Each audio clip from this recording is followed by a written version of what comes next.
He has gone by many names. Sorry, correction. It has gone by many names. Some may call it a beast, some, demon, others the devil himself. But the one name that have remained is and always will be. My brother and I lived in a small village along the mountainside. We only had each other since our parents died 2 years ago. But we managed somehow, selling wood. During terrible weather we would stay back on the support of our meager food.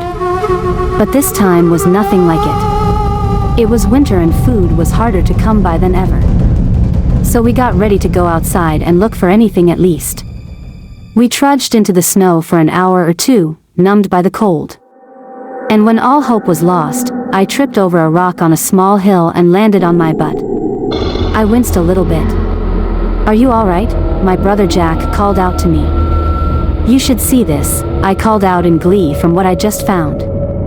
He got down from the hill and looked in astonishment. Right in front of us was a tree unaffected by the winter. Its petals were pink and its fruit red. It was almost unreal. I stretched forth an arm to pluck, but Jack caught it by the wrist. He shook his head. "Dad told me stories about this tree," he said with a rugged breathing. "One unaffected during winter on this harsh mountain.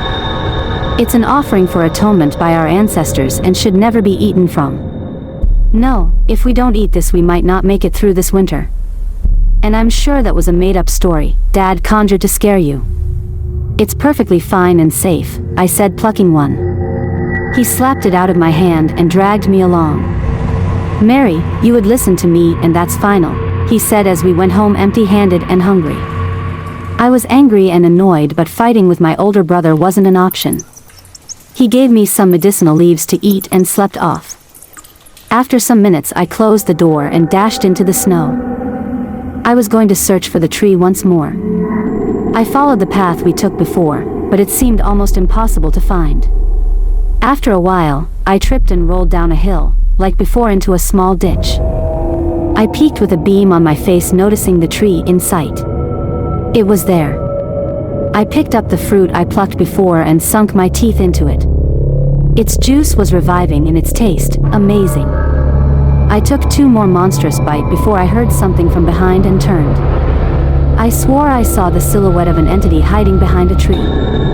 I shrieked, left the fruit and ran away.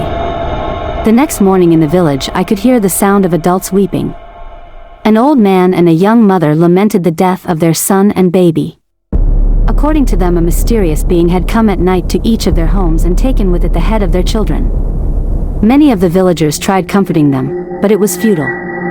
More adults began to lose their children at midnight. No one knew why it took the heads of the children, but it had earned the name, the Devil of the Night, otherwise known as. No one had ever seen its face. Only shadows, so its appearances had been distorted by the people's imagination. It was once rumored to look like a man, the next a fish, and then a beast of the field.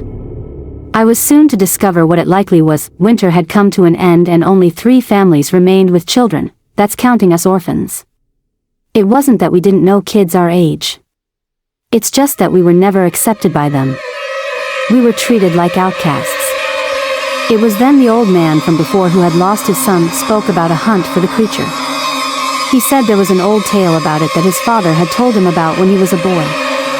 He hadn't believed it then, but now saw its essence.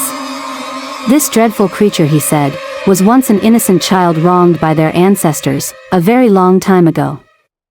They had appealed to the beast and planted a beautiful tree in its honor, which was not to be eaten from, and after that, its wrath subsided. That I was skeptical, but thinking back to the season of winter, maybe Jack was right and I had brought disaster upon us. The hunt for the creature began later at home. Jack approached me knowing fully well what I had done. "You ate the fruit, didn't you?" he asked, frustrated.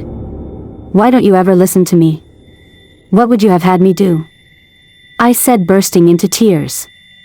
"I never meant to hurt anyone. I was just hungry." "Well, look around. People are dying for no modest reason. We have to stop this," he said, grabbing my arm. The next morning when we woke up, we heard that the remaining kids were dead. Shivers ran down my spine and my heart felt stuffy. I caused this, no one else but me. I killed all the children of the village.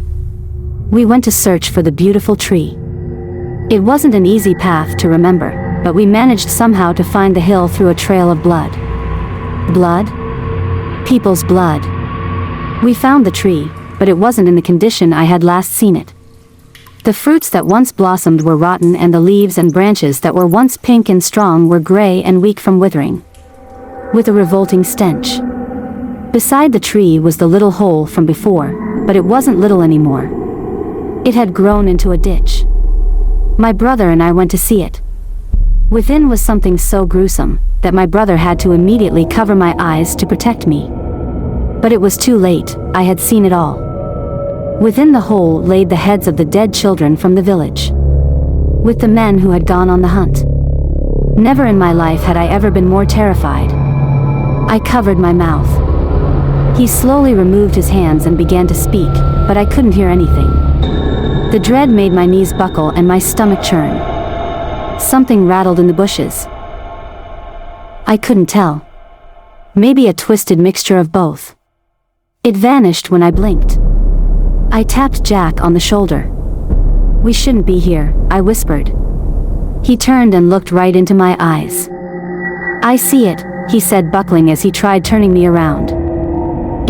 The creature moved past us, taking with it my brother's head. I screamed, seeing its face for the first time, but was frozen from my brother's death. The headless body of my brother lay across the dirt, oozing blood. My trembling arms covered in blood, and the creature's wide jaws ready for my neck, but it didn't charge. It snarled, and to my utmost surprise spoke. "You are brought this SS punishment upon the marar. But il let you live as the soul surviving child of this village to tell people of the tale of the midnight creature." With that, it charged into the forest, leaving me alone. The end. Thank you for listening to my story. Like and subscribe for more. Don't forget to drop a comment and share the link to people you love. I remain Igalo Divine, bringing you the stories you deserve.